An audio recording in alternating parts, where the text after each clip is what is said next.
He stares into the abandoned well, expecting to find only a starved bobcat, but her ragged breath reveals she isn't alone.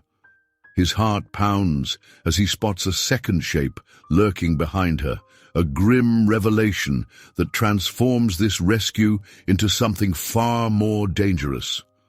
In the sun-scorched outskirts of Red Mesa County, rumors of an abandoned well had circulated for decades. Locals whispered that it was cursed, a relic from a failed ranching venture where cattle once roamed. Now the well sat cloaked by tumbleweeds and overgrown brush, a forgotten hazard waiting to claim any creature unlucky enough to wander too close. No one had gone near it in years, until a passing hiker named Julia Barnes heard a sound that chilled her blood. That morning, Julia had set out before dawn, determined to capture the desert sunrise in her sketchbook. She was an aspiring wildlife artist who found inspiration in the rugged canyons and mesas towering against the crisp sky. Though the climate was harsh, the desert possessed a quiet magic that enticed her to wander farther than most visitors dared. By mid-morning, the sun blazed overhead and a stinging wind whipped across the dry earth. Julia was about to turn back when she heard it, a rasping cry echoing from somewhere beneath the ground. Her heart thumped. It was too deep and forlorn to be the wind. Carefully, she followed the sound, pushing aside thorny shrubs and scraping her knees on jagged rocks. At last, she found the opening to an old stone well, its mouth partially concealed by weeds. The sound grew louder as she leaned over the crumbling rim. Peering into the darkness, she glimpsed two glowing eyes. A bobcat was trapped at the bottom, desperately clinging to a jagged ledge. Julia's first instinct was to call for help, but cell service was spotty and she was miles from the nearest main road. She tried shouting encouragement, yet the bobcat only hissed weakly. It was clearly starving, its ribcage visible even from above. Without assistance, it wouldn't last another night. Racing back to her jeep, Julia prayed for just enough signal to reach the sheriff's office. Her phone flickered to life, long enough for a single call. Deputy Annette Reyes was on desk duty that morning, flipping through paperwork when the phone rang. Local calls usually revolved around minor disputes or lost pets, but the urgency in Julia's voice grabbed her attention. Within minutes, the deputy had dispatched a radio alert to the county's animal rescue unit. Officials quickly realized they would need someone with specialized training to retrieve a wild cat from a deep well. That someone was Mark Nolan, a seasoned wildlife biologist who had earned a reputation for fearless rescues in precarious terrain. When Mark heard the situation, he wasted no time. Loading ropes, harnesses, and a tranquilizer kit into his pickup, he sped toward the well's coordinates. Along the way, he radioed the deputy to request backup. In a place like Red Mesa County, emergencies were sparse, but when they happened, they demanded swift action. The scorching sun was already at its peak when Mark's truck rattled up the rocky path to the well, raising a trail of red dust behind him. Deputy Reyes arrived moments later, her cruiser squeaking to a stop. The hiker, Julia, stood anxiously by the well, shading her eyes from the glare. It all happened quickly. Introductions, Mark's inspection of the well, and the deputy setting a perimeter. There was no crowd yet, just the three of them under the punishing sun. But word might spread fast in a small town. Mark tossed a rock into the dark shaft, listening for the sound of it hitting the bottom. His gut tightened at how long it took before the faint clang echoed back. The well was deeper than he'd hoped. One misstep in those cramped, slick walls, and the rescuer could end up worse off than the bobcat. Deputy Reyes motioned for Julia to stand back as Mark prepared a harness. "We're lucky you found her," Reyes said quietly, eyes scanning the horizon. "Most folks wouldn't have gone off trail like you did." Julia shrugged, her gaze fixed on the well. "It was luck, or maybe fate. I just heard this awful cry. I couldn't leave her down there." Mark rigged a tripod over the opening, securing the ropes with practiced skill. Though the day was scorching, he felt a chill of apprehension. Bobcats were notoriously fierce, even in distress. The risk of being attacked in the cramped space weighed on his mind, but the cat's weakened cries left little doubt it was near death. He checked his tranquilizer rifle. A single dart might calm the bobcat just enough to facilitate rescue without harming her. Timing, though, would be everything. Once harnessed, Mark signaled Deputy Reyes to lower him in. The descent was claustrophobic. Ancient stones jutted out at odd angles, and the smell of damp earth filled the air. 10 feet down, then 20, then 30. The temperature dropped noticeably, and flickers of sunlight revealed the bobcat clinging to a ledge about 40 feet below ground. She let out a feeble snarl. Even from that distance, Mark could see her sides heaving. "Easy, girl," he murmured, voice echoing softly. "I'm here to help." He braced his feet against the walls and prepared the tranquilizer rifle. One shot hissed through the gloom, and the cat flinched. Within moments, her eyes drooped and her body relaxed, though her chest still rose and fell in shallow bursts. Mark wasted no time. He inched closer, hooking a specialized net beneath her body to cradle her. But as he maneuvered the net, something caught his eye. A slight movement behind the bobcat's emaciated frame. At first, he thought it was debris or a trick of the dim light. Then he realized it was another set of eyes. The second creature was smaller, pressed flat against the cold stone. If the female bobcat looked starved, this tiny form appeared barely alive. Mark's pulse hammered. Could it be a cub? The rescue had just become far more delicate. He needed to secure the mother and coax the smaller one without causing either to slip into the watery depths below. Carefully, he secured the mother bobcat, mindful not to jostle her too hard. She weighed next to nothing, a testament to how long she'd been trapped without proper food. Deputy Reyes's voice crackled from above. "You okay down there?" "Change of plans," Mark called, adrenaline surging. "There's a second bobcat, might be a kitten. I need more time." Above ground, Julia and Reyes exchanged stunned glances. A kitten. Bobcats normally guarded their dens fiercely, keeping kittens hidden. If a kitten ended up in this abandoned well, it suggested some terrible mishap drove them here. Meanwhile, Mark steadied himself, shifting the unconscious mother onto a small rescue sled. He anchored it to his own harness to ensure she wouldn't slip away. Next came the delicate task of coaxing the kitten, who was wedged in a crevice. The little bobcat was so terrified it barely moved. Its eyes were half shut, and its breathing shallow. Mark couldn't risk firing another dart. A dose meant for an adult could overwhelm such a young creature. Instead, he murmured soft reassurances, inching closer until he could gently scoop the kitten. It let out a weak mewl, but made no attempt to claw or bite, likely too exhausted to resist. Cradling the kitten against his chest, Mark felt its rapid heartbeat fluttering like a frightened bird. The mother lay limp on the sled, her chest barely rising. He prayed they both would survive. "I've got them," he radioed. "Haul us up, nice and slow." The rope tightened, and Mark felt a jolt as they began the ascent. Every inch felt like a mile.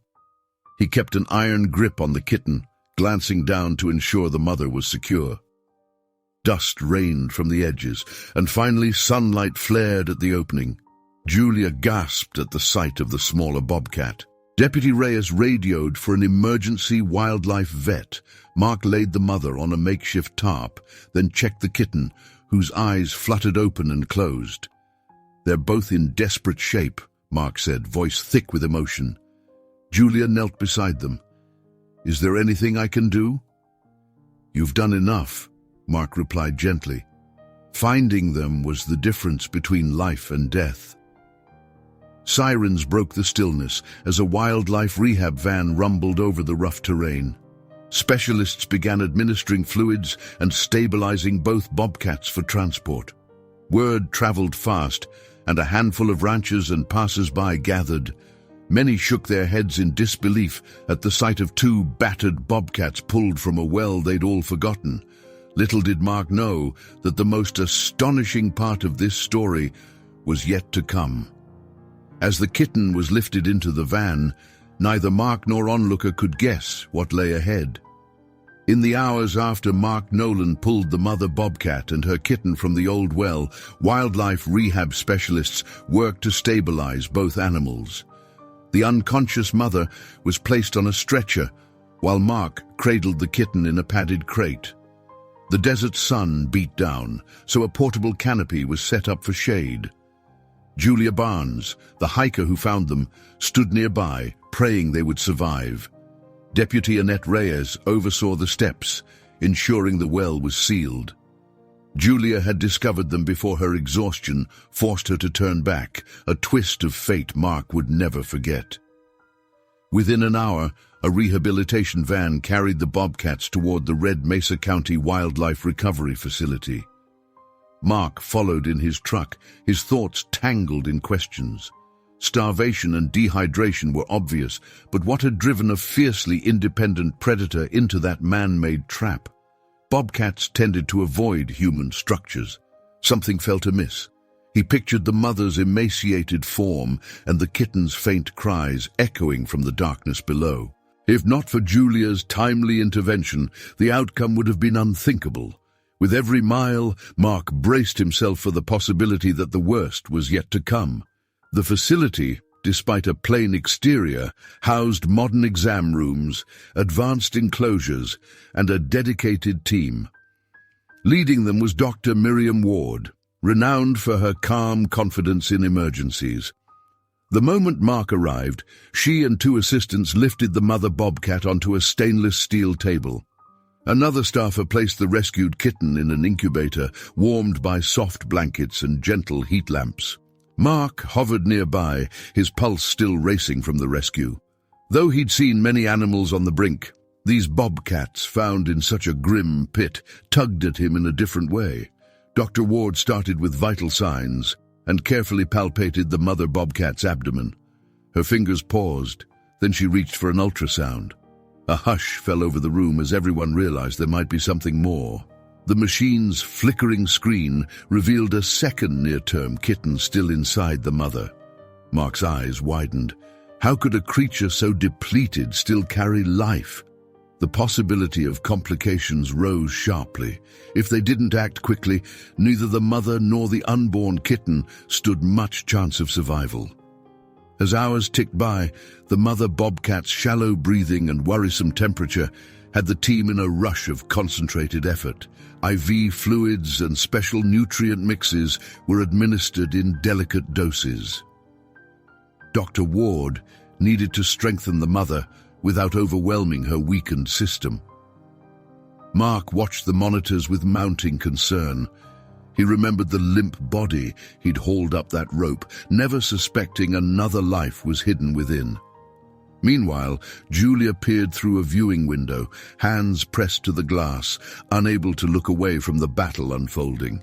News that the first kitten was rallying offered a spark of hope.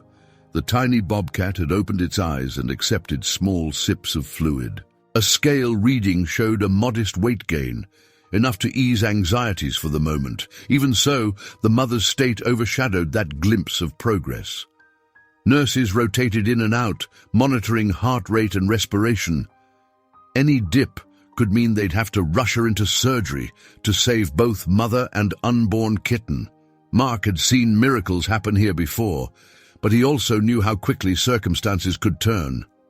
By late afternoon, Deputy Reyes walked in with new information gathered from ranchers who remembered hearing bobcat yowls echoing across the desert a few nights earlier. One local had glimpsed an injured bobcat near a barbed wire fence.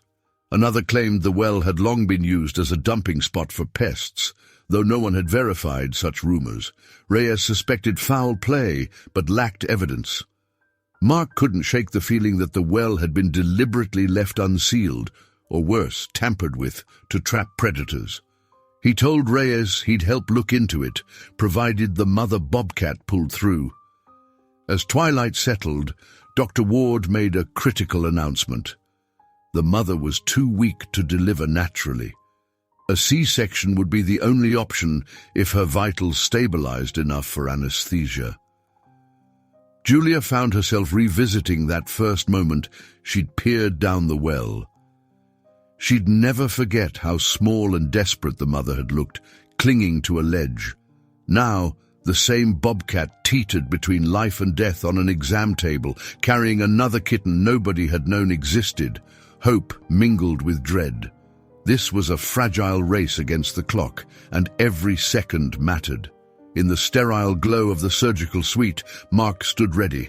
Dr. Ward's assistants prepared the mother Bobcat for the procedure, clipping fur and applying antiseptic. The hiss of an oxygen mask mingled with the steady beep of a heart monitor.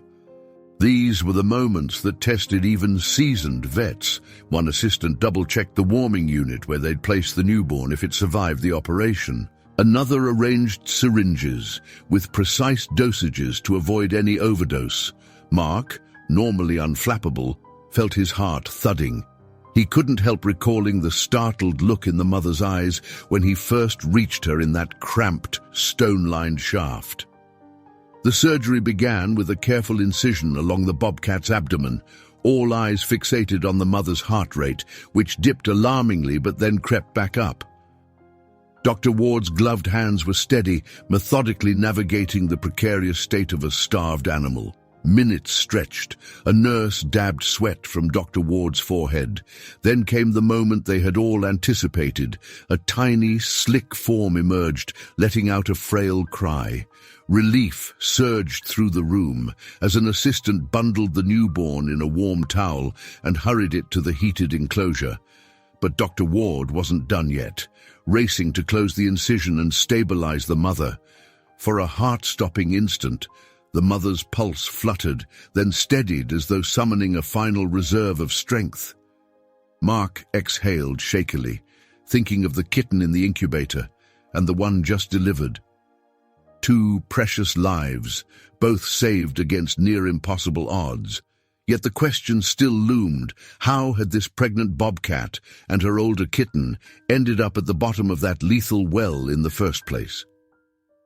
Deputy Reyes's hints about possible tampering refused to fade from Mark's mind. This rescue was only the beginning of a bigger story. When the surgical lights dimmed and Dr. Ward finally removed her gloves, she offered a weary smile. The mother would need round-the-clock monitoring, and both kittens remained vulnerable, but they had a fighting chance. Julia, standing at the edge of the room, let out a quiet sob of relief. Mark placed a reassuring hand on her shoulder, feeling the same wave of cautious optimism. Outside, the desert night descended in a hush, as if offering a moment of peace after so much chaos. Yet nobody knew the true depth of what had led these Bobcats into mortal danger, or what fresh surprises awaited once that truth surfaced. The day after the emergency surgery, a tense calm settled over the Red Mesa County Wildlife Recovery Facility. Through the clinic's large windows, dawn arrived in pale streaks of orange and pink, painting the desert beyond in muted colors. Dr. Miriam Ward, still weary from the all-night vigil, sipped hot coffee and scanned the notes from each staffer who had tended the mother Bobcat. Vital signs fluctuated through the night, but appeared to be leveling out. The newborn kitten was breathing on its own, though it remained fragile, its tiny body wrapped in blankets. Nearby, the older kitten that Mark Nolan had rescued from the well clung to life as well. In the corner of the clinic's observation room, Mark and Julia Barnes huddled close, speaking in hushed tones. Julia's eyes remained fixed on the mother Bobcat, still sedated, with a tube delivering fluids and a monitor tracking her heart rate. She couldn't stop picturing that grim well. Even after Mark's successful rescue, the sight of those 2 hungry shapes at the bottom still haunted her. "The well's been officially sealed now," Mark said, shifting on the plastic chair. "Deputy Reyes made sure of that last night. She left me a message before dawn, said she found no immediate evidence of foul play, but something about it still seems off. We'll see if her follow-up digs up more." Julia pushed a stray lock of hair behind her ear. She'd barely slept, haunted by the bobcat's plight. "I'd like to help if there's anything I can do. Even if I'm just extra hands for feeding or cleaning. I'm not trained like you, but—" Mark gave her a kind smile. "Volunteers can make a big difference. Dr. Ward often needs extra eyes. But first you should rest. You've done so much already." Just then Dr. Ward entered, flipping through a chart. Her grey-flecked hair was tied back in a no-nonsense bun, and weariness shadowed her features. Still, she greeted them with a nod of respect. "We'll be carefully feeding the mother and administering antibiotics to prevent infection. The newborn is stable for now, but we'll keep it under close observation. The older kitten, on the other hand, might be strong enough to start a more robust feeding schedule soon." Julia brightened. "That's great news. Do you think they'll be able to be reunited, or is it too soon?" The vet's expression turned cautious. "Too soon to say. We don't want to overwhelm the mother before she recovers. But if all goes well, yes, we'll gradually reintroduce the kittens. The older one can certainly benefit from the mother's presence, assuming she regains her strength." Mark eyed the chart. "And if she doesn't?" A painful silence followed. Dr. Ward sighed. "Let's remain optimistic for now. She's a fighter, that's clear. Surviving at the bottom of a well for days, maybe longer, tells me she has strong instincts. But we also can't ignore the trauma she's endured." Before anyone could dwell further, a knock sounded at the clinic door. Deputy Annette Reyes stepped in, dust swirling around her boots. She gave a polite nod to Dr. Ward, then turned to Mark and Julia. "We've filled in the opening around the well with gravel and heavy boards. The next step is to figure out who owned the property and why nobody reported this. Far as the county knows, that well's been abandoned for 15 years. Mark set his coffee aside. "Have you found any signs it might have been intentionally set up to trap animals?" Reyes shook her head. "Not conclusively. The only footprints I saw belonged to Julia and a few older tracks that might belong to coyotes. But I did speak with an old rancher named Harold Lafleur, who said people used to dump unwanted debris and livestock remains there decades ago. He claims there was talk of predator control. Some ranchers felt bobcats were killing too many calves, but that was a long time ago." A grimace crossed Julia's face. "You don't think they still—" "It's a stretch," Reyes replied. "But it's not impossible that someone's resurrected old habits or simply never bothered to seal it properly. If I find anything else, I'll let you know." With that, she gave a quick farewell and left, boots echoing in the hallway. Another quiet settled in. Dr. Ward broke the tension by gesturing for Julia to follow her. "Come help me with the older kitten. I'm short-staffed this morning, and an extra set of hands wouldn't hurt. Mark, you're welcome to stay and observe." They walked to a smaller room adjacent to the main exam area.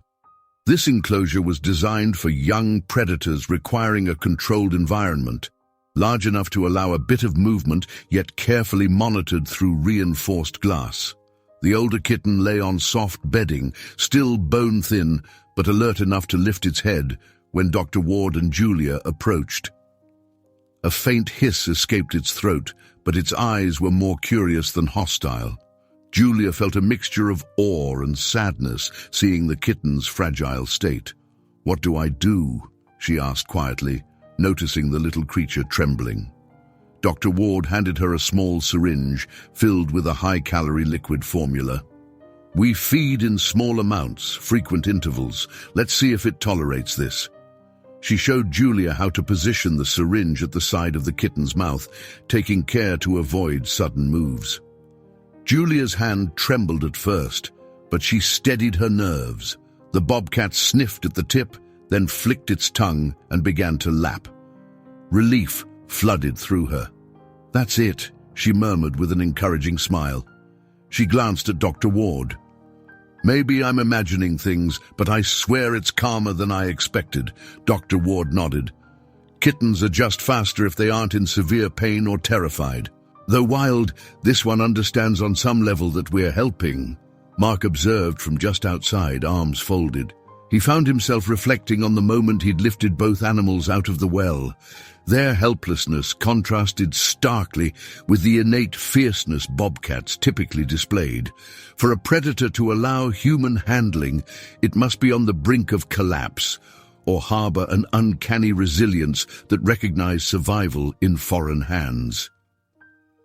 When the feeding concluded, Dr. Ward ushered Julia into the hallway so the kitten could rest without too much stimulation. Mark joined them, and the trio headed back to the main area where the mother bobcat remained under sedation. A nurse was checking her vitals, nodding slowly. "Her temperature's inching up toward normal," the nurse reported. "That's a good sign." From a safe distance, they peered through the observation window. Wires and tubes masked the bobcat's lithe form, but a quiet dignity remained in her face. Mark recalled the ominous gloom of the well and the moment he realized she was pregnant. Miracles didn't happen often in wildlife rescue, yet here they were, watching one unfold. "Any sense of how long the mother might need to recover?" Julia asked Dr. Ward. Dr. Ward glanced at the chart. "It's hard to say. A few days before we can reduce the sedation. Another week or two of careful monitoring, maybe more. We'll look for stable vital signs before allowing any contact with her kittens. If she remains too weak or agitated, we'll have to consider hand-rearing." Mark's brow furrowed. "Hand-rearing has risks. They could become habituated to humans." "Exactly," Dr. Ward agreed, "but we won't let them starve. Balancing their wild instincts with survival is our constant challenge." Julia pressed her hands together. "If the mother pulls through, do you think she'll accept both kittens, even the newborn that arrived by surgery?" "She should, as long as we manage introductions carefully," Dr. Ward replied. "I've seen mother bobcats accept litters in worse circumstances. They're surprisingly devoted, especially when no direct human bonding has been forced on them." A gentle beep sounded from the station monitoring the newborn. With a nod, Dr. Ward moved to check it. Mark lingered, sensing Julia's lingering worry. "I might go home for a bit," she admitted quietly, eyes still on the sleeping mother. "But I'll come back tomorrow to help again, if that's okay." "That's more than okay," Mark said. "Your instincts saved them. You should see this through." Julia gave a faint smile and left the room, footsteps echoing on the polished floor. Mark stayed behind, exhaling in the quiet. Too many questions circled in his mind, about the well, about why no one had sealed it sooner, and about how these bobcats ended up in such dire straits. So far, they had more mysteries than answers, and he suspected the biggest revelation was still waiting to emerge from the desert's silent expanse. The following day, the desert seemed to hold its breath beneath a shimmering sky. At the Red Mesa County Wildlife Recovery Facility, Mark Nolan arrived early, armed with fresh questions about the well and a nagging sense that someone somewhere had known those bobcats were trapped. Dr. Ward had informed him overnight that the mother's vitals were teetering between stable and precarious, demanding constant observation. Mark headed straight to the exam room, where a nurse greeted him with subdued optimism. The mother bobcat's temperature had finally returned to near normal, but her blood pressure was still worrisomely low. Julia showed up moments later, determined to continue helping. Despite deep circles under her eyes, she insisted she was fine. Dr. Ward wasted no time guiding her to the older kitten's enclosure. With each feeding, the kitten seemed more alert, though still too weak to stand for long. Julia slipped on gloves, feeling a rush of tenderness when the kitten let her stroke its fur. The staff hadn't named the mother bobcat, but they'd agreed to call this kitten Ember, a nod to the faint spark of will that had kept it clinging to life in the darkness. As for the newborn, Dr. Ward had designated it Kit 2, a clinical placeholder until they were certain it would survive. While Julia attended to Ember, Mark joined Dr. Ward in the main exam area, where the mother bobcat lay nestled in a cage, tubes and monitors still attached. The big cat's eyes opened briefly when they approached, a dull shine that flickered with neither hostility nor trust, just exhaustion.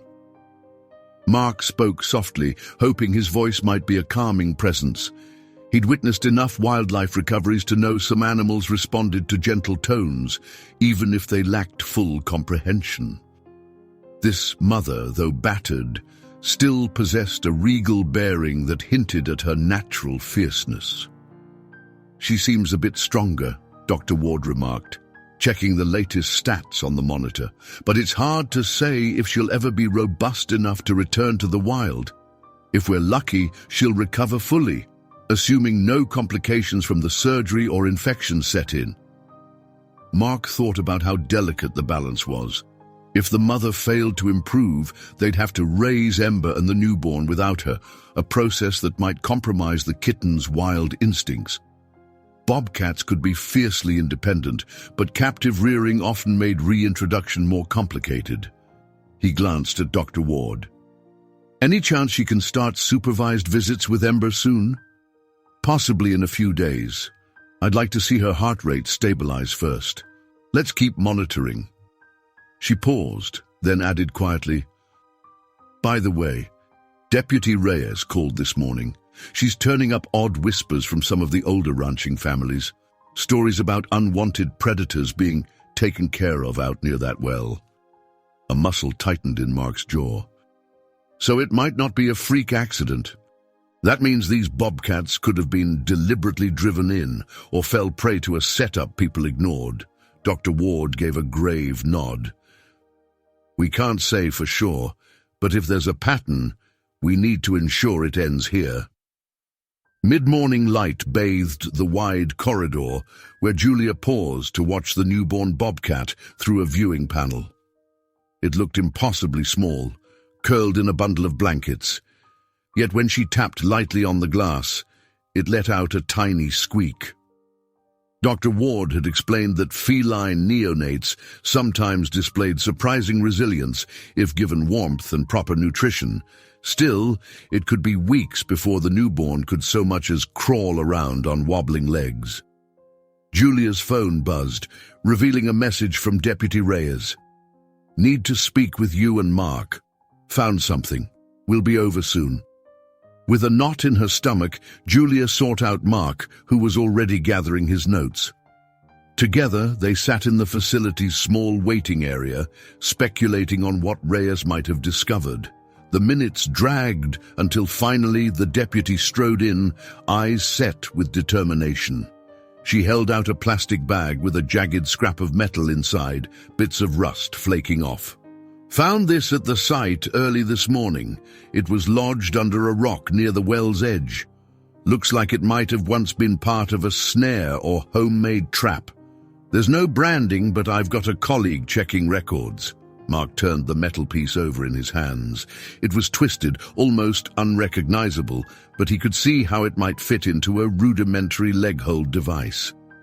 "Could be years old," he muttered. "Or it could be more recent. Hard to say." A surge of anger flared in his chest. Bobcats didn't usually wander near human structures unless forced by hunger or lured by something, perhaps the smell of trapped prey or even bait. But if someone used the well as part of a trapping rig, that's criminal. "I agree," Reyes said flatly. "And if we can prove it, I'll make an arrest. Problem is, we're short on evidence.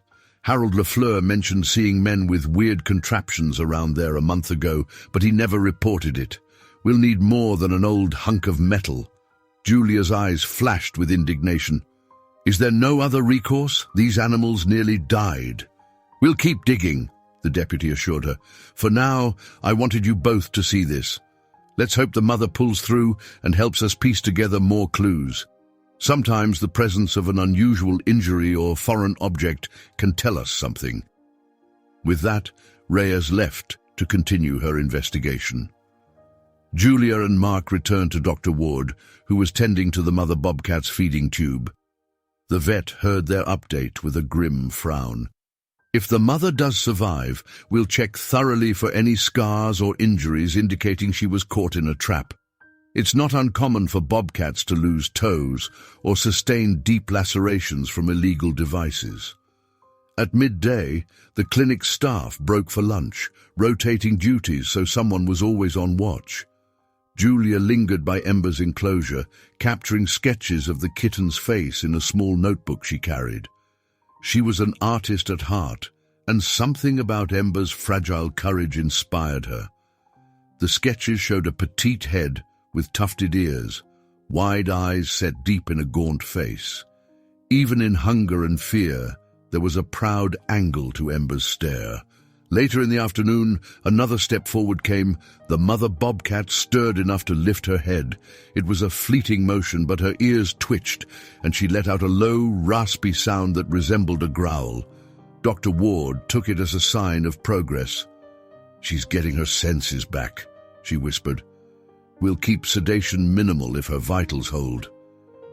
Julia, standing behind glass for safety, watched the mother's chest rise and fall. She prayed the bobcat would recover fully, both for her own sake and for the kittens who depended on her. Mark stood next to her, arms crossed. "I've seen cats bounce back from worse," he mused, trying to sound confident. "If she can survive a fall into that well and days without food, she can survive this." "Thank you," Julia said softly, surprising him. He turned. "For what?" "For not giving up on them, and for believing we'll find whoever's responsible if foul play is involved." Mark shrugged, but his eyes were serious. "I can't imagine seeing those bobcats down there and walking away. And as for justice, well, predators like her deserve their rightful place in the desert, not a life ended by cruelty." A distant beep pulled them back to the present. The newborn needed its hourly feeding. Dr. Ward signaled Julia to assist, and Mark headed off to check on some other tasks. As Julia prepared the tiny bottle of specialized formula, she couldn't stop thinking about how delicate that new life was. The idea that someone might have intentionally caused this suffering churned her stomach. Yet for each dark speculation, she found a seed of hope in the mother's flicker of strength, in Ember's trusting eyes, and in the newborn's determined squeaks. Sometimes, nature refused to bow to the cruelties of human negligence. By midday of the third day, hope glimmered around the edges of everyone's guarded optimism. The older kitten, Ember, was taking in more formula at each feeding, and the newborn had grown slightly stronger, its tiny paws flexing whenever Julia gently massaged them. Most remarkable of all, the mother bobcat had managed to lift her head and even vocalize, a low, trembling growl that signaled both disorientation and a spark of survival. Dr. Ward's team monitored her closely, adjusting fluid rates and ensuring no infection took hold. Mark Nolan watched this delicate balance with a mixture of relief and unease. Though the crisis had stabilized, one wrong turn could undo everything. He also knew Deputy Reyes continued to comb through old land surveys and ranching logs. If someone deliberately left that well open, or worse, baited it, he wanted answers sooner rather than later. Each day spent in limbo felt like a day lost, both for the bobcat's future and for the principle that creatures shouldn't be left to suffer. Late in the afternoon, Mark arranged to meet Reyes at the facility's small administrative office. They'd established a makeshift briefing space in an unused corner where maps of Red Mesa County were pinned to a corkboard. Julia, finishing her shift feeding Ember, slipped in to join them. She'd become a quiet presence in every discussion, her empathy for the bobcats fueling her determination to see justice done. Reyes tapped the map with a pen. "Here's the property boundary for the old ranch. According to the county recorder's office, it changed hands 3 years ago. A limited liability company purchased it, Vernon Development out of state. I left multiple messages for their registered agent, but no response yet." Mark frowned. "So it's been in limbo. Maybe the owners bought it for mineral rights or future building, then never showed." "Hard to say," Reyes replied. "But I found an archived complaint from a local wildlife group. They'd reported suspicious traps in that area a couple of years back. No charges were filed. Everything went cold. Julia crossed her arms. It's too much of a coincidence. There's history there, and now we find a near-dead bobcat family at the bottom of a well. I can't accept that it's random. Reyes exhaled. I'm with you. We just need evidence that directly ties those traps, or the open well, to someone's intent. Without it, the county can't prosecute. Mark closed his eyes briefly, recalling how slight the mother bobcat's body felt in his arms as he hauled her up. It's not right, he murmured.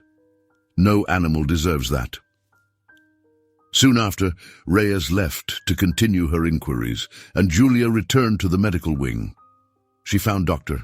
Ward in thoughtful conversation with a junior vet over the mother bobcat's chart. The mother had begun shifting in her cage, twitching her paws as though testing the sensation of ground beneath them. Her eyes still held a glazed look, but Dr. Ward believed the sedation was wearing off at a steady pace. We'll start slow, Dr. Ward explained as Julia came closer. Once she's fully conscious, we'll move her to a bigger enclosure for gentle exercise, if her vitals remain stable. Ember's made enough progress that eventually we can consider letting them see each other. But we have to gauge the mother's reaction. Trauma might trigger unexpected aggression. Julia leaned over the observation window, scanning the mother's muscular frame. Even thin and weakened, the cat exuded latent power. Do you think she'll remember Ember? She asked quietly, recalling how animals sometimes forgot or rejected offspring after extreme stress. It can go either way, Dr. Ward replied. Bobcats are usually solitary, except when raising young, and this ordeal might have disrupted her maternal instincts. But nature can surprise us. We'll be careful. An hour later, Julia took a short break in the staff lounge, sipping water and gathering her thoughts. She reflected on the flurry of events that led her here, the haunting cry from the well, Mark's heroic descent, and the frantic days of feeding and medication. Before this, she'd never even imagined handling a wild bobcat. She'd come to the desert for artistic inspiration, but it seemed fate had placed her in the midst of a real-life struggle for survival and justice. Meanwhile, Mark dropped by the local diner to grab a late lunch. The place was nearly empty. Sliding into a booth, he found a corner table away from the midday heat. He couldn't help overhearing two ranchers at the counter discussing varmints, lamenting how they lost calves to predators each season. Mark's jaw tightened. He knew the complexity of ranching life. Cattle were vital income, and predators often made easy scapegoats. But the cruelty implied in those men's words struck him like a blow. He paid his bill quickly and left, determined not to let frustration derail the more pressing tasks at hand. Back at the recovery facility, Dr. Ward made the call to reduce the mother's sedation further. She wanted to see if the bobcat could drink water on her own. Two veterinary assistants prepared a shallow dish inside the cage. They opened the door just wide enough to slip it through, then retreated to watch behind safety glass. Minutes passed.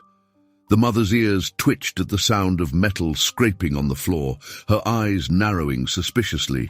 Slowly, she pushed her front paws under her chest, lifting a fraction. Her nostrils flared, catching the scent of water. After another wavering pause, she leaned forward, letting her rough tongue lap at the surface. Julia and the others exchanged relieved smiles. It was a minor victory, but a crucial one. The bobcat's acceptance of water on her own terms indicated a spark of self-reliance returning. If that spark grew, it might pave the way for a full recovery. Soon after, Ember's feeding schedule arrived. Julia carefully measured the specialized formula, stepping into the enclosure with practiced caution. Ember perked up immediately, mewling softly. Though not fully healthy, the kitten's once sunken flanks filled out a bit more each day. A staff member had placed low platforms and a small scratching post in the enclosure to encourage gentle movement. That afternoon, Ember mustered the strength to bat a dangling toy with one paw, prompting Julia to grin. "You're stronger than you look," she murmured, guiding the feeding syringe. Ember lapped eagerly, then sniffed Julia's gloved hand. The kitten's whiskers twitched. In that moment, Julia sensed a budding trust, fragile as a desert bloom after a rare rain. When the feeding was done, she lingered to observe Ember's unsteady walk around the enclosure, heart swelling with cautious hope. As evening approached, Mark returned with an update. Deputy Reyes found mention of a second abandoned well on the same property. She's heading there at first light to check if it's also a hazard. Dr. Ward sighed, rubbing her temples. "We can't have more tragedies waiting to happen. Let's hope it's just another rumor." Julia decided to stay one more night on site, bunking in a small dorm room, the facility reserved for volunteers. She couldn't stand the idea of leaving Ember, the mother, and the newborn until she saw them through the next crucial hours. When darkness settled, she stepped outside for a breath of fresh air and found Mark leaning against a fence, gazing at the stars.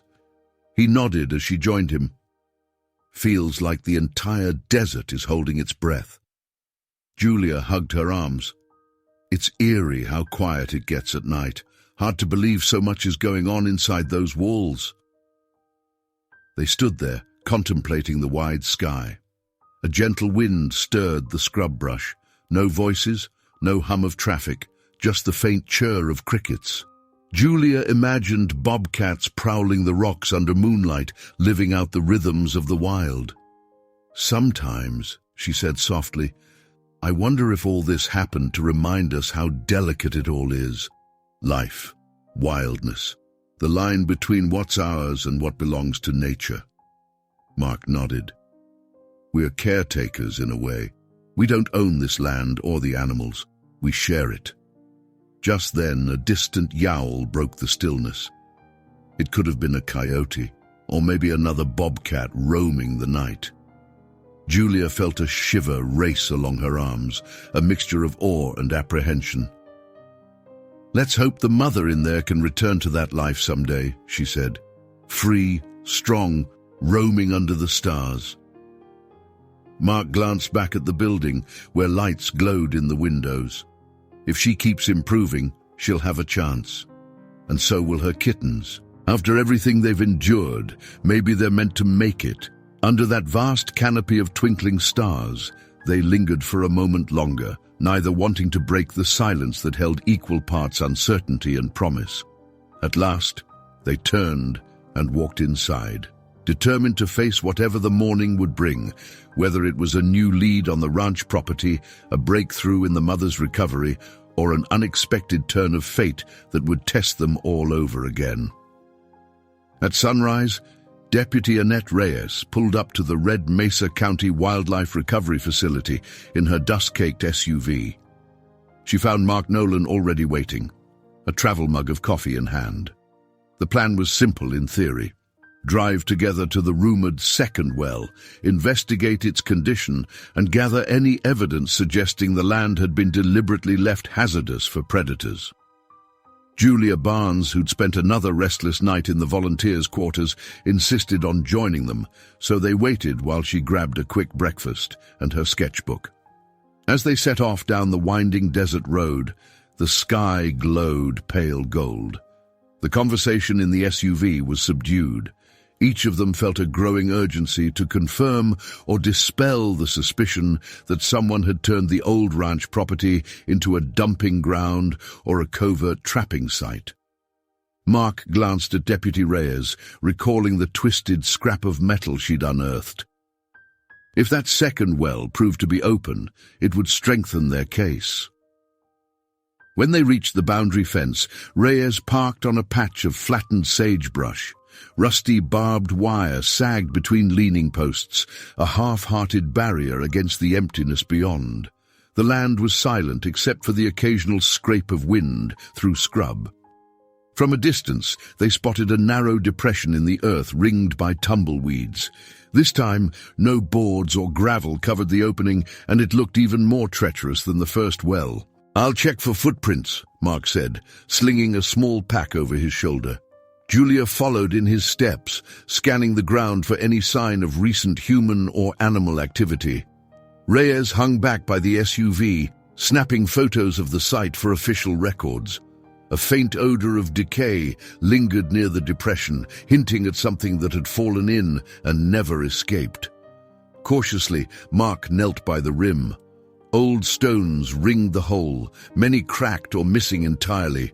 He shone a flashlight inside, illuminating steep, crumbling walls coated in dust and cobwebs. The stench intensified, so he ventured closer, leaning in just enough to see. About 10 feet down lay the remains of a small carcass. Coyote or fox, it was impossible to tell. Whatever it was, it had met a grim end. Julia's face tightened. "It's so cruel," she murmured, stepping back. Her eyes darted across the rocky ground. If a creature stumbled here, there'd be no easy way out. If someone had known about this second well and done nothing to seal it, that spoke volumes. She forced herself to take a few photos with her phone, wanting a personal record even though Reyes was documenting everything. Reyes approached, scanning the edges. "We'll have a county crew fill this in, but it could take days to get the right equipment out here. In the meantime, I'll have them tape it off. Let's see if we can find anything else. Tools, traps, footprints." She walked the perimeter, eyes narrowed. After several minutes, she paused, crouching near a scraggly clump of desert grass. "Mark, Julia, come look." Lying in the dust were 2 lengths of twisted wire, battered but not completely rusted. Nearby, a bent metal stake poked out of the ground, half buried. Mark stooped to examine them. "Seems like more scraps of a homemade snare, or maybe something used to anchor an animal. Could be years old, or it could have been placed here more recently."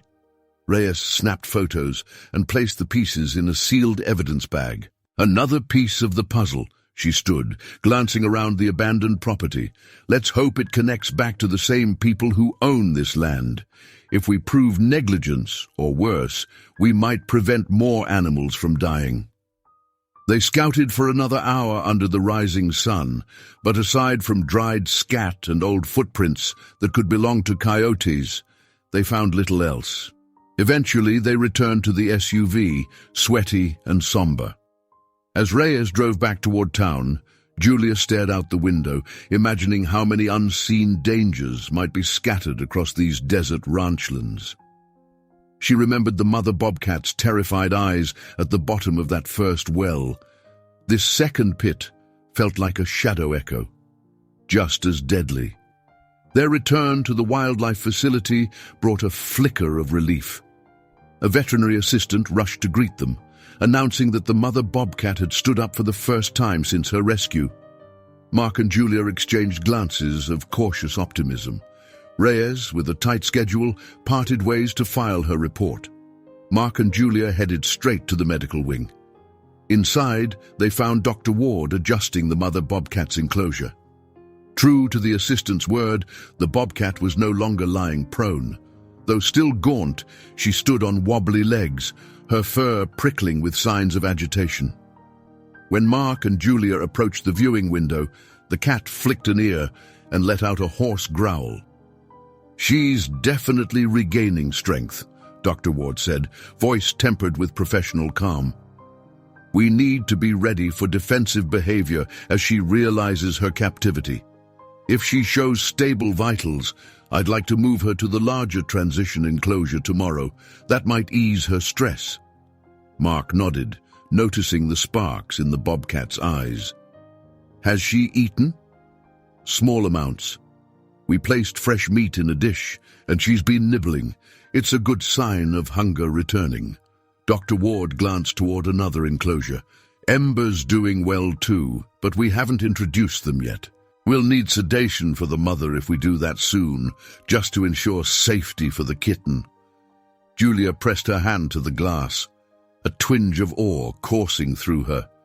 The transformation from a half-dead captive to a proud, upright predator was unfolding before her eyes.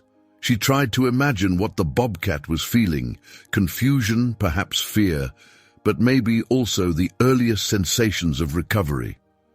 They moved on to check Ember. The kitten had ventured onto a low platform, practicing a shaky pounce on a cloth toy. Julia's heart melted at the sight. Each day, Ember's coat looked sleeker, and the thinness around the ribs eased. Dr. Ward had talked of eventually reducing human contact, letting Ember's instincts guide the path to independence. Yet there remained the question of whether the mother would accept Ember back, especially after days of separation. Next came the newborn, still swaddled in soft blankets under a controlled warming system. A nurse carefully fed it with a tiny bottle. The kitten's squeaks were still faint, but each feeding session showed slight improvement. Julia let out a slow breath. 3 bobcats, 3 precarious journeys, all depending on the mother's survival and potential reunion. Later, as Mark finished updating the logs, Dr. Ward approached with an idea. I think we should attempt a partial reintroduction between the mother and Ember soon. Not a full contact, but a visual meeting through a mesh divider. We need to see if the mother recognizes or reacts to Ember's scent. If she shows maternal behavior, that's our best chance to preserve the kitten's wild nature. Mark tapped his pen on the counter. We'll have tranquilizers ready, just in case. Dr. Ward nodded. Yes, but I hope we won't need them. Bobcats can surprise us. That evening, they prepared the transition enclosure, a larger space with a see-through divider that would let the mother and Ember see and smell one another without direct contact. The mother, sedated just enough to keep her calm, was gently transferred to one side. Ember, kept fully conscious, was guided into the other. Julia and 2 assistants stood by, tension clear in their faces. On a silent cue, the assistants lifted a sliding panel, revealing the divider. Ember froze, ears flattening while the mother bobcat turned and snarled softly. They locked eyes, a moment that felt suspended in time. Ember mewled, then pressed against the mesh. The mother hissed, stepping backward with stiff legs. For a heartbeat, it seemed all hope of reunion might shatter. Then, in a subtle shift, the mother halted her retreat. She raised her nose, inhaling Ember's scent. Slowly, her posture changed from aggression to guarded curiosity. Another few seconds passed before she let out a low, guttural sound that was not quite hostile, almost like recognition. Ember let out a faint chirr in reply. Dr. Ward glanced at Mark, eyebrows lifted. That's not a rejection. It's cautious acceptance. Julia's pulse thrummed. She watched mother and kitten mirror each other's slow movements along the mesh, as though reacquainting after a forced separation. The mother's eyes flicked between Ember and the humans present, still wary.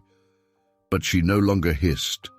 Ember, emboldened by the lack of aggression, turned in a small circle and swiped gently at the mesh, as if beckoning. Quietly, Dr. Ward signaled to lower the panel, ending the session before anxiety could overtake the mother. As the divider slid back into place, Mark exhaled in relief. No final verdict, but a glimmer of possibility. If these tentative signs held, the mother might eventually accept both her rescued kittens, reuniting a family that only days ago seemed doomed to die at the bottom of a forgotten well. Late that evening, the Red Mesa sky turned a dusky violet, and the wildlife facility's overhead lights clicked on in a soft hum. After the cautious but promising introduction between the mother bobcat and Ember, the staff busied themselves updating logs, administering final feedings, and preparing for another long night of monitoring. The mother had retreated to a corner of the enclosure, still unsteady on her feet, but more alert than ever. Meanwhile, Ember dozed off on the other side of the mesh divider, curled into a half-moon shape against a pile of clean straw. Down the hall, Dr. Ward and Mark Nolan examined a series of fresh X-rays taken of the mother bobcat's hindquarters. With her sedation slightly lowered, they'd managed a more thorough medical check. Dr. Ward pointed out faint scarring near the bobcat's right thigh bone, thin white lines that spoke of an old wound. It's possible she was caught in a snare at some point, Dr. Ward said gravely, tapping the X-ray film. This indicates a healed fracture, maybe from months ago, could be from a fall or a trap. But given what Deputy Reyes has been finding, I'd lean toward a trap injury. Mark exhaled, recalling his anger at the notion someone might have used the wells as a predator control tactic. She survived whatever happened before, only to end up in that well. She's a fighter, all right. They fell into a thoughtful silence, the only sound a distant beep from a monitor tracking the newborn's vitals. The baby bobcat, Kit 2, was still too fragile for any introduction to its mother. Yet Dr. Ward believed that if the mother continued improving, a carefully managed reintroduction might be possible within a week. Across the facility, Julia Barnes finished a sketch of Ember asleep and tucked her pencil behind her ear. Something about the kitten's vulnerable posture underlined just how precarious this rescue remained. She set her notepad aside and wandered to the large windows overlooking the desert. A half-moon rose over the horizon, illuminating cacti and winding trails. Shadows shifted, and she imagined wild bobcats prowling, free and unencumbered by human constructs. She let out a sigh. Quiet footsteps approached. Mark. He slipped his hands into his pockets, standing beside her to gaze at the night sky. Dr. Ward thinks the mother's scarring might be from an old snare wound, he said softly. It fits the pattern Deputy Reyes is uncovering. Julia bristled. If that's true, whoever's behind this has been at it a while. How many animals have died without anyone knowing? Mark shook his head. I don't have an answer, but I do know we can't let this go. Reyes and I talked about organizing a survey of nearby properties. The county might start requiring sealed wells and checking for illegal traps. It's not fast, but it's something. She nodded, trying to hold on to hope. I'll keep volunteering as long as I can. I need to see this through. Before Mark could reply, the facility's intercom crackled. Dr. Ward's voice, calm but urgent, requested they come to the newborn station. Julia and Mark hurried down the corridor, passing quiet enclosures where other recovering animals slept. They found Dr. Ward crouched by the incubator, a veterinary assistant at her side. Kit 2's chest rose and fell in rapid, shallow breaths. She's struggling, Dr. Ward explained under her breath, nodding at the monitor. Her oxygen levels dipped. We may need supplemental support to stabilize her. Julia's throat constricted as she peered through the incubator's plastic window. The tiny bobcat looked even smaller now that it was in distress, paws curling feebly. Dr. Ward carefully lifted the kitten, wrapping it in a warming blanket and attaching a pediatric oxygen tube near its nose. Every move was painstaking. If we'd found her any later, Mark murmured, not finishing the sentence. It didn't need to be said. For the next hour, Dr. Ward and her team worked with utmost focus, monitoring the kitten's breathing, adjusting the flow of oxygen, and administering microdoses of medication. Julia and Mark lingered close, offering quiet words of encouragement. At last, the kitten's breathing steadied and the tension in the room eased. A tired smile tugged at Dr. Ward's lips. She's a fighter too, she said. Hopefully this is just a bump in the road. Still, Julia was rattled. Once again, she saw how razor-thin the line between life and death could be.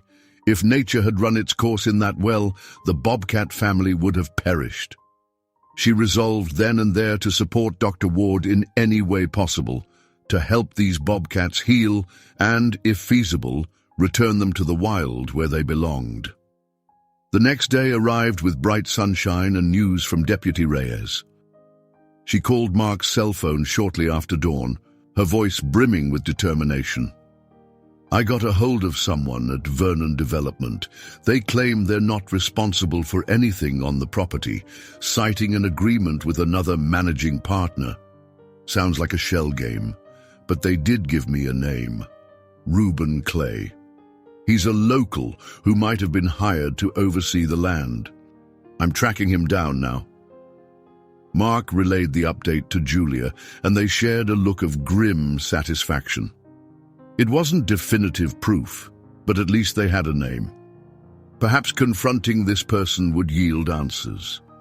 Meanwhile, the daily routine at the facility resumed. Morning checkups, scheduled feedings, and cleanings. Around mid-morning, Dr. Ward decided the mother bobcat appeared ready for a second session of controlled contact with Ember.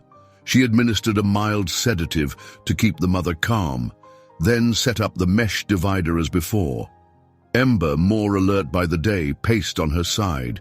The mother watched from her corner, ears angled forward, eyes darting cautiously. When the divider slid away, Ember approached with tentative steps, mewling quietly. This time, the mother didn't hiss. She sniffed, then moved closer, bumping her nose against the mesh. A low rumble echoed in her throat, but not one of aggression. It sounded more like an uncertain greeting. Ember responded by pressing her cheek to the barrier. Dr. Ward, Mark, and Julia observed from behind safety glass.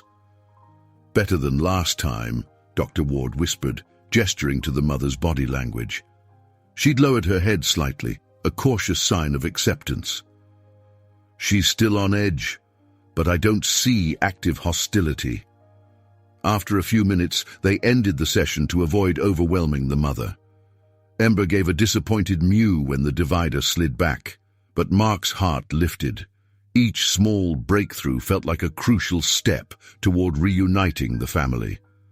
If the mother continued to improve and Ember remained healthy, they might attempt removing the divider entirely within the week.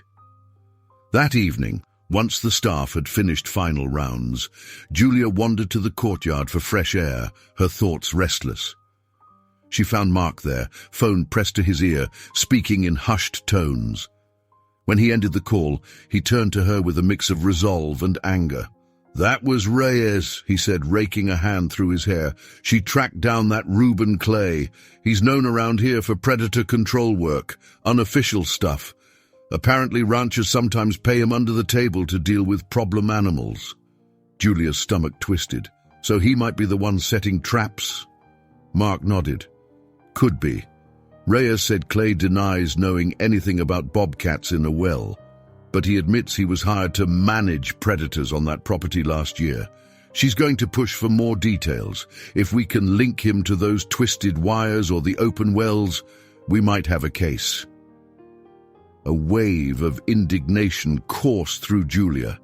She pictured Ember's sunken eyes, the mother's gaunt body, the newborn clinging to life.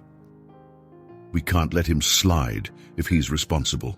Mark's gaze swept the desert horizon, the last rays of sunlight burning orange across the sky. "I agree. I'll work with Reyes however I can. In the meantime, let's focus on healing these bobcats.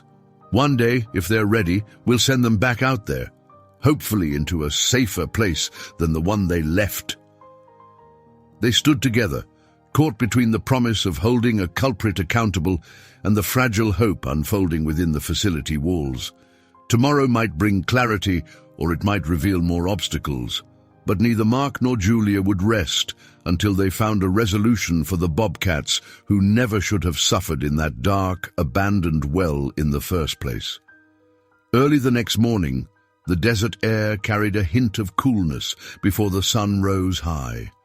Mark Nolan walked into the wildlife facility's main corridor, finding Dr. Ward already reviewing the mother bobcat's latest test results.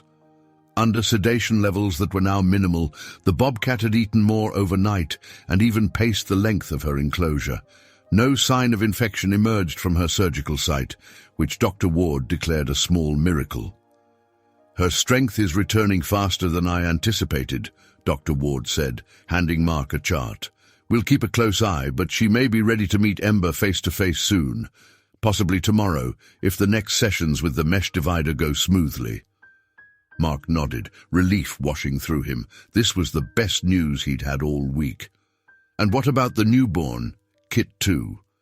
"She's stable," Dr. Ward replied, "but still on oxygen support. I'd like to see another day or two of steady vitals before we consider any introduction. A mother in survival mode can reject, or even harm, a neonate if she senses weakness. It's harsh, but that's nature's instinct.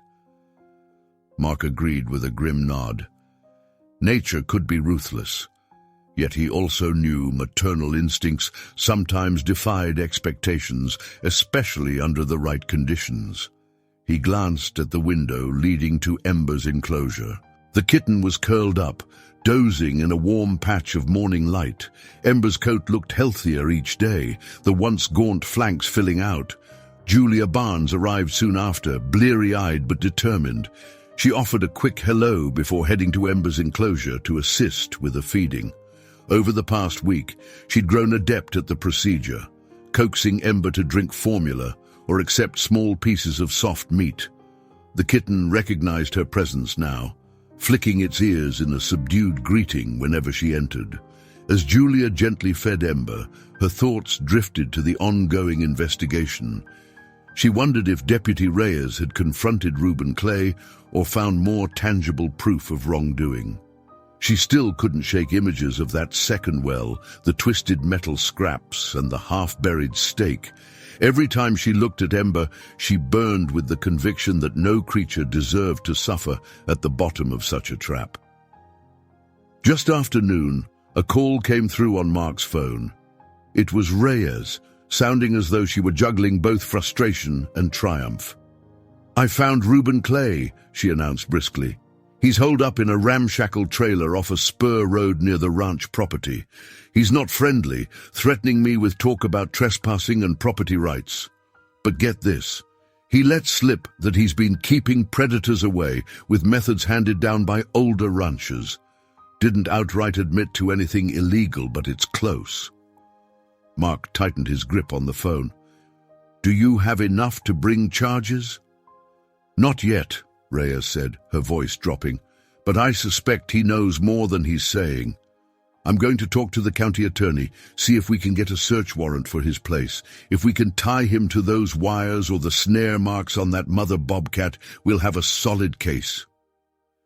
They ended the call with a plan to remain in touch. Mark relayed the news to Julia, whose face flashed with a mix of anger and relief. "At least the pieces are coming together," she muttered. "If he's the one who left them to die, he shouldn't walk free." That evening, Dr. Ward scheduled the next session at the mesh divider.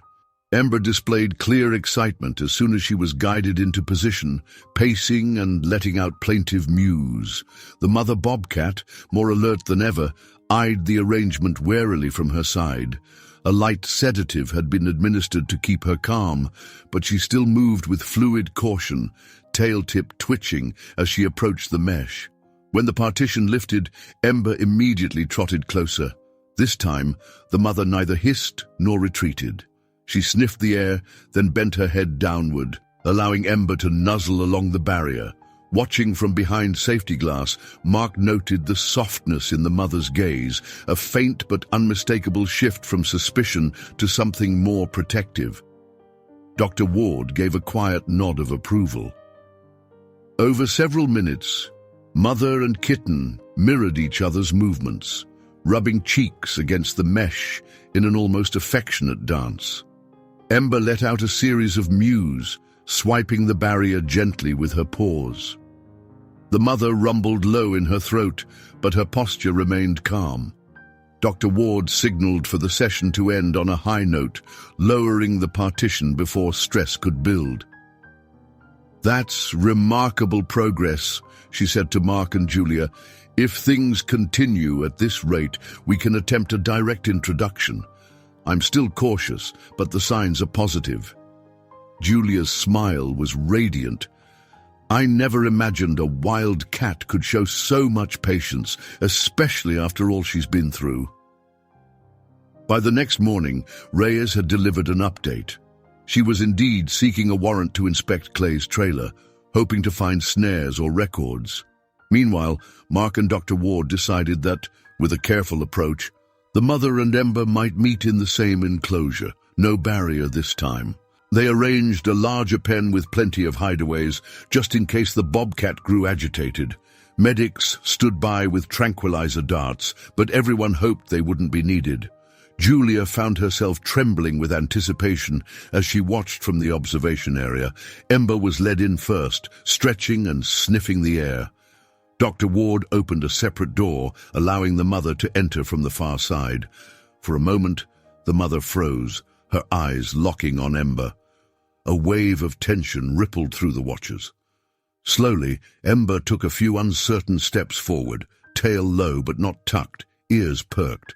The mother's ears flicked, and she let out a raspy meow, quieter than expected. Emboldened, Ember approached until they were barely a foot apart. Then came the moment that left everyone breathless. The mother lowered her head and touched her nose to Ember's forehead. It was a tentative gesture, but one that spoke volumes of acceptance. A collective exhale swept through the room. Ember rubbed against her mother's chest, sniffing the thick fur. The mother tolerated it, letting out a brief, throaty sound that resembled a gentle scolding. Dr. Ward's expression showed a rare smile of relief. She turned to Mark and mouthed, "Incredible." For the next half hour, mother and kitten stayed near each other, occasionally parting to explore the enclosure before reuniting. The mother's movements remained somewhat stiff. She wasn't yet at full strength, but she groomed Ember with a few rough licks, a sign of returning maternal instinct. Julia felt tears prick at her eyes. All the days of worry, heartbreak and frustration seemed to converge in this tender scene. After the session, mother and kitten were carefully separated again to prevent exhaustion. Still, the progress was unmistakable. Mark couldn't stop talking about it to anyone who would listen. Even the other vets and volunteers gathered to marvel at the footage captured on a small camera. Their excitement built as they thought about the newborn Kit 2. Would the mother accept that baby as well? It was an even bigger gamble, but Dr. Ward believed it was worth trying soon, perhaps in a few days, if the mother showed no aggression. That night, Mark and Julia found themselves once more in the courtyard, a place that had become their retreat after long hours inside. A faint breeze rustled the scrub, and the starlight glistened above. Julia leaned back against the fence, arms folded. "Seeing them together felt almost unreal," she said, "like witnessing a second chance I never expected." Mark nodded, recalling the mother's battered frame in that pitch-black well. "We didn't just save them. They saved something in us too, I think. A reminder that nature can heal if we give it the chance." They lapsed into comfortable silence, the desert night enveloping them with gentle calm. The next step would be reintroducing the newborn. Beyond that, a new question rose on the horizon. If the mother recovered fully, could they safely release this little family back into the wild? The outcome hinged on many factors: the legal battle with whoever had set those traps, the bobcat's physical strength, and whether the mother reclaimed her feral instincts to hunt and protect her young. But for the moment, all that mattered was that a mother and her kitten had found each other again, defying the cruel odds stacked against them. Tomorrow would bring fresh tests, fresh demands. Yet standing under the stars, Mark and Julia both believed more fiercely than ever that resilience could triumph, even in the harshest corners of the desert. The next morning opened with a swirl of anticipation. A staff meeting convened before sunrise, gathering Dr. Ward, Mark Nolan, Julia Barnes, and several veterinary technicians around a table stacked with charts. The mother bobcat's progress had been nothing short of miraculous. Each day brought stronger vital signs and more frequent interactions with Ember. Yet the newborn, Kit 2, remained a delicate question mark. "We can't delay much longer," Dr. Ward said, tapping a pen against the table. "The mother's milk supply, if she has any left, won't last indefinitely. If she rejects the newborn, we'll need to commit to hand-rearing. But if she accepts, it could be the best hope for Kit 2. Mark nodded. Reintroducing a neonate is a gamble, but letting the mother provide natural nourishment might give it a fighting chance. Julia sat quietly, thinking of the previous night's scene. Mother and Ember pressing close, grooming one another through the final moments of their session. The memory gave her a surge of optimism. She glanced at the chart for Kit 2, noting improved respiratory function and stable body temperature. If the mother's maternal instincts are kicking back in, maybe she'll respond to the newborn scent, she offered. They agreed on a plan. That afternoon, they would attempt a carefully controlled introduction. Dr. Ward assigned the most experienced technicians to stand by with sedation, oxygen, and formula. If the mother displayed aggression toward Kit 2, they would intervene immediately. Morning duties scattered everyone to their tasks. Julia carried out Ember's routine feeding, offering small strips of raw meat. Though Ember's muzzle still carried the kittenish quality of a young bobcat, the eyes gleamed with emerging confidence. Ever since reuniting with her mother, she'd shown increased energy, occasionally batting at the straw bedding or practicing short leaps. Mark, meanwhile, checked on the mother, who paced her enclosure with measured grace. She let out a low rumble when he approached the window, a reminder she remained wild at heart.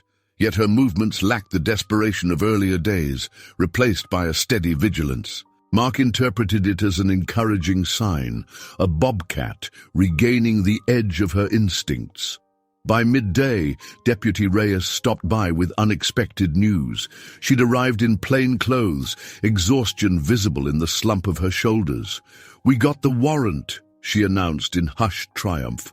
"We served it on Reuben Clay's trailer last night." Mark and Julia joined her in a small office to hear the details.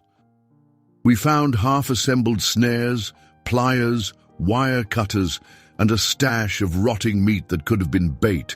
Clay denies everything, but he's got no explanation for the items. The county attorney's preparing charges for illegal trapping and animal cruelty." Julia felt a rush of grim satisfaction. So he might be the one who kept those wells open, hoping to snare predators. Reyes shrugged. "Can't say for certain, but we have enough circumstantial evidence that he was hired to remove bobcats and coyotes from the property. A judge might piece it all together. For now, Clay's out on bail, says he'll fight the charges." Mark clenched his teeth at the thought of Clay walking free. "At least we know who's likely responsible," he muttered. Despite the dark nature of the news, a small weight lifted from Julia's mind. The bobcat's suffering finally had a name tied to it, someone who could be held accountable. As Reyes left to finalize paperwork, Julia returned to the medical wing. The appointed hour for the newborn's introduction arrived. Dr. Ward led a small team into the transitional enclosure, which had been outfitted with hay bedding, hiding spaces, and soft lighting. The mother and Ember shared a corner, occasionally licking each other in a relaxed moment. Dr. Ward knelt near a side door, cradling the newborn in a soft wrap. Kit 2 let out faint squeaks, its eyes barely open to the new surroundings. "All right," Dr. Ward said quietly. "Let's hope maternal instinct trumps everything else." Mark and Julia observed from behind a reinforced window. A technician slowly opened a section of the barrier, allowing Dr. Ward to place Kit 2 on the ground, about 6 feet from the mother. Ember watched with keen curiosity, her tail giving a tiny flick. The mother froze, nose lifted to catch the new scent. For a tense moment, nobody breathed. Kit 2 squirmed, letting out a mewl. The mother took 2 cautious steps forward, ears angling sideways with apprehension. Her posture stiffened. Mark's hand hovered near the emergency transmitter that would trigger sedation if she attacked. Then, incredibly, the mother bent to sniff the newborn. She drew back, hissed softly, then sniffed again. Dr. Ward gestured for the technician to stand by, but not to intervene. Another heartbeat passed. The mother rumbled in her throat, not the harsh growl of rejection, but a hesitant note of confusion. Kit 2 whimpered, lifting a tiny paw toward the warmth of the mother's chest. In a gradual, halting motion, the mother lay down. She nudged Kit 2 with her muzzle, rolling the tiny body a few inches. Dr. Ward's eyes widened. If the mother intended harm, she could have delivered a fatal bite. Instead, she seemed to be trying to position the newborn. Ember watched from a short distance, meowing in protest as if sensing she wasn't the only child now. After a moment of awkward adjustment, the mother settled Kit 2 against her belly. A hush fell over the onlookers. Dr. Ward, kneeling nearby, dared not move. Mark and Julia, behind the glass, stared as the mother began grooming the newborn's head with slow, methodical licks. Ember crept closer, sniffing this new sibling with hesitant acceptance. Dr. Ward gestured for the team to withdraw and seal the enclosure, leaving the Bobcat family in peace. Once outside, she leaned against the wall, hand trembling. "I can't believe she accepted the newborn so quickly." Mark let out a shaky laugh. "That's nature for you. Sometimes it surprises us in the best way." Julia wiped away tears she hadn't realized were forming. She pictured the horrifying moment she'd first spotted the mother bobcat down that dark well. To see the cat now, protecting both Ember and Kit 2, felt like a victory over cruelty. For the rest of the afternoon, staff observed the enclosure through cameras and occasional peeks. The mother tended to Kit 2 with gentle caution, while Ember alternated between seeking attention and nudging the newborn. The facility's mood soared on this wave of good fortune. More than one volunteer confided to Julia that they'd never seen such a dramatic rescue and recovery. In the final hours before dusk, Mark approached the large viewing window to check on the bobcats one more time. The mother lay half-curled around both kittens, who slept against her flank. Her eyes were open, scanning the enclosure with a protective gleam. She looked up as if sensing Mark's presence, then laid her head down without hostility. Julia joined him, slipping her arm through his in a gesture of shared relief. "They're a family again," she whispered. He nodded, his voice hushed. "Against all odds, yeah. A family that's been through more than most." Dr. Ward approached, smiling. "We'll still have challenges. The mother needs to regain full mobility, and the kittens must learn to hunt eventually. But if we continue seeing this level of bonding, their chance of a successful release is real." Julia felt her throat tighten at the word release. She understood that the ultimate goal for any wild animal was to return to its habitat. Yet the thought of letting them go into a desert, where men like Reuben Clay still existed, scared her. Mark must have read her expression because he squeezed her shoulder gently. "We'll do everything we can to ensure they're safe," he said. "Reyes is building a case, and maybe we can influence stricter oversight of abandoned wells. If the mother fully recovers, we'll choose a release site well away from Clay's operation." For a moment, Julia closed her eyes, imagining that day, the mother bounding across rocky terrain with Ember and Kit 2 following, free under an endless stretch of sky. It was both exhilarating and bittersweet. But for now, at least, they had a chance. The nights of worry, the frantic surgeries, the desperate investigations, all had led to this extraordinary reunion, a testament to resilience in a harsh world. 3 weeks later, the August heat shimmered across the desert floor like a mirage.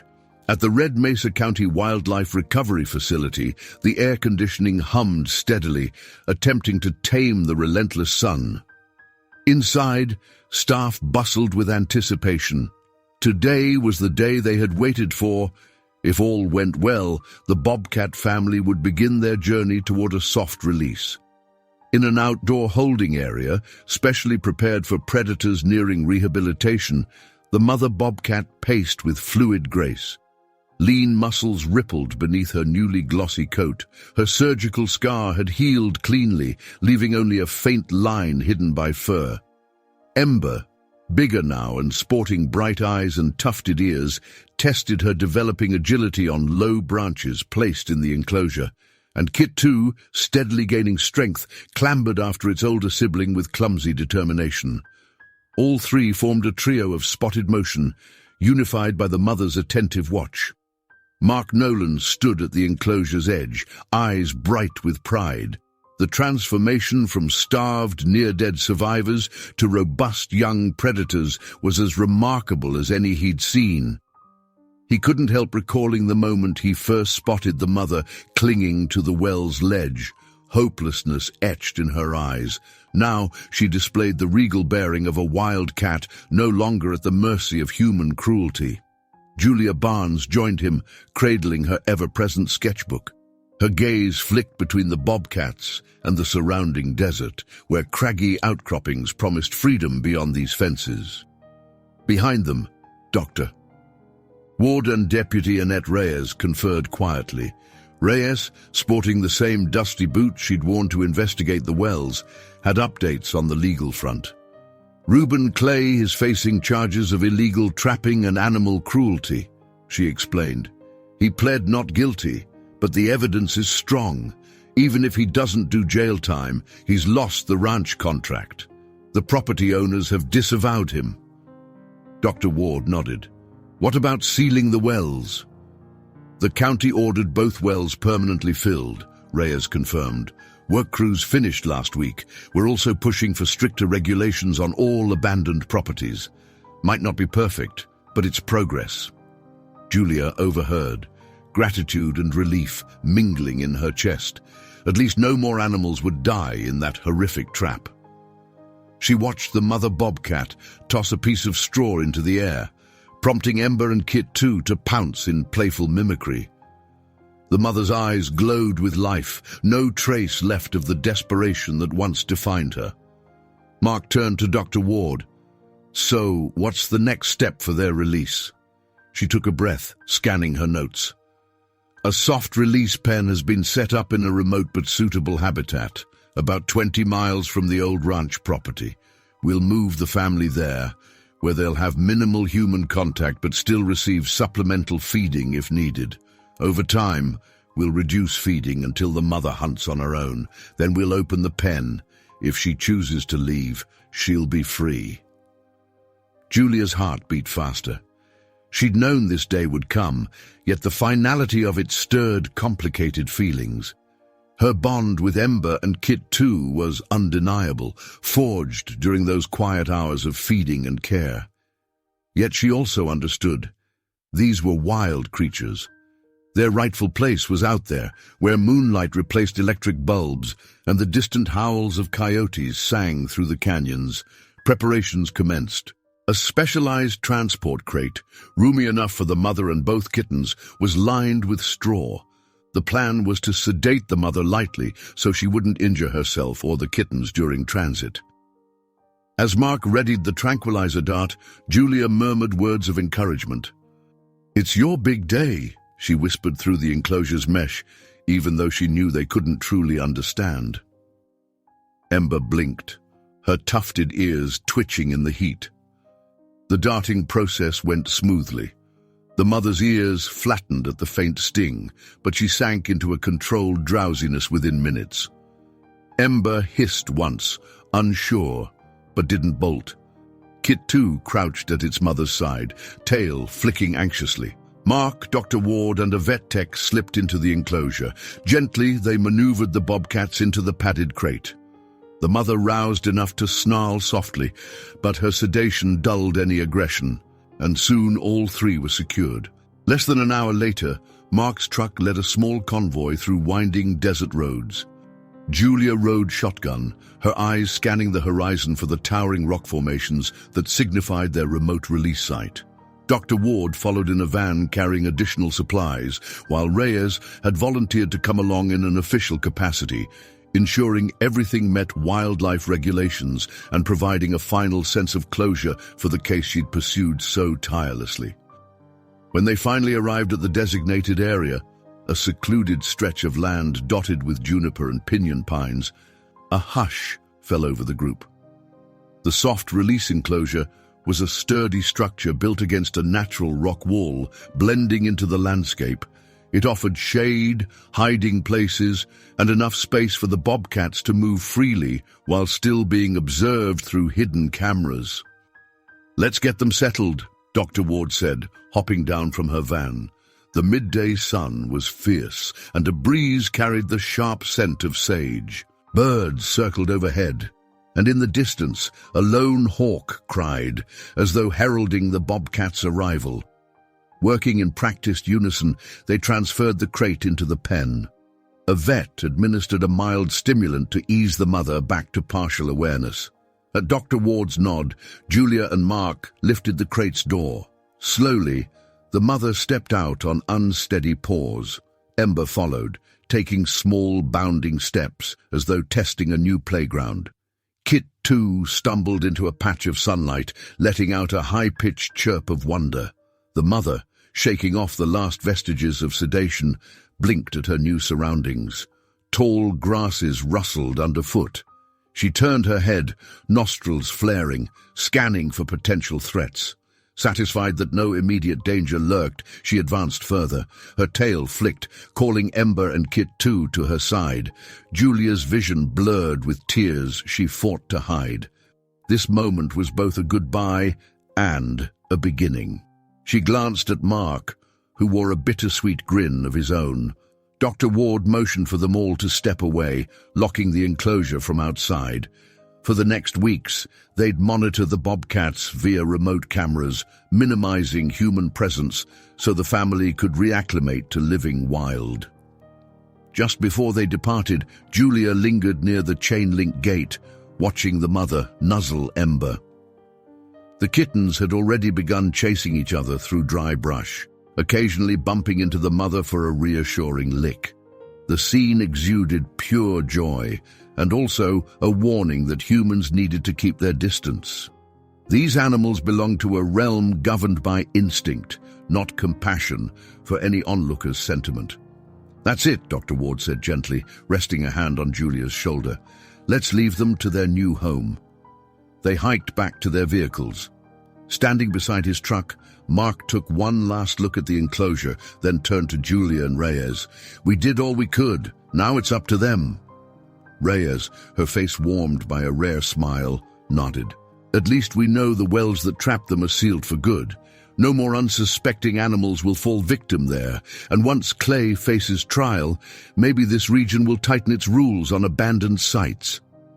Dr. Ward climbed into her van, the engine rumbling to life. "We'll be back in a week or so to check cameras and restock any feeding stations if necessary. But if the mother hunts successfully, we'll reduce human involvement until she's ready to roam free." Julia gazed over the rocky terrain, imagining the bobcat mother leading Ember and Kit too through moonlit hunts, teaching them to stalk rabbits and quail, eventually guiding them to independence. A fierce pang of longing tightened her throat, mixed with gratitude for having witnessed their recovery. She wondered if the mother would remember her, the human who first found them in that terrible well. Probably not. But that was how it should be. And so they departed, the truck and van kicking up dusty plumes along the rugged trail. Every mile carried them farther from the enclosure and the bobcat family's new realm of possibility. While human lives often crave tidy endings, nature has its own rhythms. The miracle of life renewed itself in quiet, remote corners of the world, places where a scarred mother bobcat could reclaim her strength, where two young kittens could thrive despite nearly impossible odds. In the weeks to come, Dr. Ward's camera footage would confirm that the mother had begun hunting small game, feeding Ember and Kit too, without human assistance. The day they finally opened the enclosure gate, the bobcats walked out into the wide desert, merging with the timeless expanse of sage and stone. And though humans had played a critical role in saving them, it was the wilderness ultimately that welcomed them home.